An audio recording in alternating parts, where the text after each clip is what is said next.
জাগ্রত মা সর্বমঙ্গলা।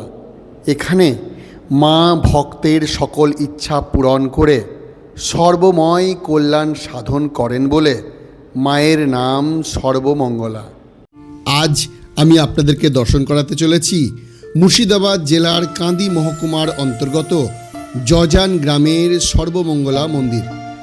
এখানে মা দুর্গার এক বিশেষ রূপে পূজিতা হন মা সর্বমঙ্গলা, যিনি মূল মন্দিরের গর্ভগৃহে বিরাজিত। মায়ের সর্বমঙ্গলা বিগ্রহটি কোষ্ঠী পাথর দ্বারা নির্মিত। স্থানীয় ইতিহাস অনুযায়ী এই মন্দিরটি মূলত নাটোর রাজ পরিবারের পৃষ্ঠপোষকতায় ও স্থানীয় জমিদারদের সহায়তায় ঐতিহাসিকভাবে গুরুত্বপূর্ণ হয়ে ওঠে।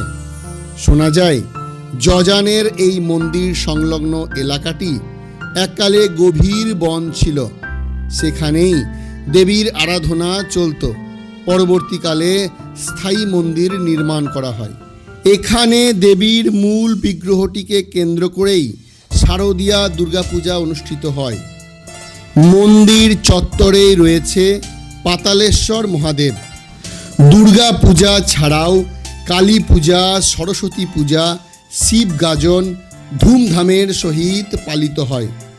এখানে মাকে নিত্য অন্নভোগ নিবেদন করা হয়। এখানকার বাৎসরিক অনুষ্ঠান অনুষ্ঠিত হয় বৈশাখ মাসের অক্ষয় তৃতীয়া থেকে। 7 দিন ব্যাপী বিভিন্ন অনুষ্ঠানের মধ্য দিয়ে পালিত হয় মহোৎসব।